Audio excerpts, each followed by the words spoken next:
जब अंग्रेजों का गुलाम था ये हमारा भारत, उस समय अमेरिका से एक मिशनरी को भेजा गया। उसको भेजा गया कि जाओ भारत और जाकर के भारत को ईसाई राष्ट्र बनाओ। और वो 21-22 साल का नौजवान था जिसका नाम था सैमुअल इवान स्टॉक। ईसाई राष्ट्र का मिशन देकर के उसको भेजा गया।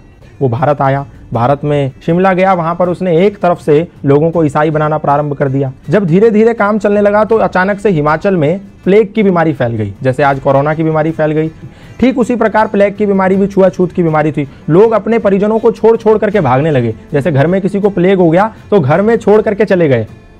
तो ऐसे ही जब देखा सैमुअल इवान स्टॉक ने कि जब ऐसी परिस्थिति पैदा हो गई कि लोग अपने परिजनों को छोड़ छोड़ करके भागने लगे, उस समय वहां पर एक समाज सेवी थे जिनका नाम था पंडित रूलियाराम।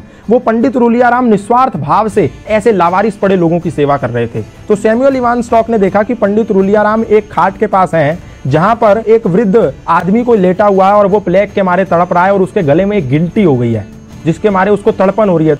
तो पंडित रूलियाराम ने क्या करा, एक कपड़ा लिया, उसकी गर्दन पे रखा और मुंह से उस गिल्टी को निकाल करके उसकी पीड़ा को खत्म कर दिया। उसका मवाद मुंह से निकाला। और जब इस दृश्य को सैमुअल इवान स्टॉक नाम के मिशनरी ने देखा, उसने कहा ये तो सेवा की अत्यंत पराकाष्ठा है, सेवा की उत्कृष्टता है। मैं जो सेवा के नाम पर लोगों को ईसाई बना रहा हूं, ये तो फरेब है, ये तो धोखा है, ये तो फ्रॉडगिरी है, ये तो षड्यंत्र है और ये तो निस्वार्थ सेवा है जहां इनको कुछ नहीं मिलना, ये मर भी सकते हैं, छूने पे लोग मर जा रहे हैं और ये उनकी ऐसी सेवा कर रहा है। उस समय सैमुअल इवान स्टॉक का हृदय परिवर्तन हो गया। तो उनने पंडित रूलियाराम से कहा, सैमुअल इवान स्टॉक ने, कि ये क्या सिद्धांत है, कौन से ऐसे सिद्धांत हैं जिसके चलते आपके अंदर इतनी तन्मयता, इतनी तल्लीनता है लोगों की समाज की सेवा के प्रति। तो पंडित रूलियाराम ने कहा, ये सनातन धर्म के सार्वभौमिक सिद्धांत हैं जो हमें मानवतावाद का उपदेश देते हैं और मैं वही कर रहा हूं। संगच्छध्वम संवदध्वम संवो मनांसि जानताम सर्वे भवन्तु सुखिना सर्वे सन्तु निरामया के सिद्धांतों को पालन कर रहा हूं। तो सैमुअल इवान स्टॉक ने कहा, मैं भी ये सनातन धर्म के सिद्धांत जानना चाहता हूं। तो सैमुअल इवान स्टॉक को पंडित रूलियाराम ने सत्यार्थ प्रकाश दिया, द लाइट ऑफ ट्रुथ नाम की एक पुस्तक दी। बोला तुम ये पढ़ो और तुम्हें सनातन धर्म का पूरा सारांश पता चल जाएगा कि सनातन है क्या। सैमुअल इवान स्टॉक ने उस पुस्तक का अध्ययन किया। अध्ययन करने के बाद ऐसा हृदय परिवर्तन हो गया कि आया तो था वो भारत को ईसाई राष्ट्र बनाने, वो भारत को आजाद कराने की लड़ाई में कूद पड़ा। और जब वो लड़ाई में कूद पड़ा तो अंग्रेजों ने उसको जेल में बंद कर दिया। जेल में बंद कर दिया तो उसकी मुलाकात लाला लाजपत राय से हुई। जेल से निकल के आने के बाद उसने पंडित रूलियाराम से मिला और बोला कि मैं अब सनातन धर्मी बनना चाहता हूं और मैं अपना नाम भी, क्योंकि आपने जो मुझे सत्यार्थ प्रकाश दी थी, द लाइट ऑफ ट्रुथ, उसको पढ़ने के बाद मेरा हृदय सनातन की और श्रद्धा से भर गया है। तो मैं नाम भी अपना उसी सत्यार्थ प्रकाश से अभिप्रेरित होकर रखना चाहता हूं। अपना नाम सत्यानंद रखना चाहता हूं। और वो व्यक्ति सत्यानंद आर्य सन्यासी बन गया और भारत में रहकर के मृत्यु पर्यंत सनातन धर्म का प्रचार करता रहा। आप सोच के देखिए कि एक व्यक्ति जिसको भारत को ईसाई मुल्क बनाने के लिए भेजा गया था, लोगों के साथ छल कपट करके, वो व्यक्ति सनातन धर्म का प्रचारक बन गया। उसने अपनी पत्नी को भी सनातन का प्रचारक बना दिया। अपने घर के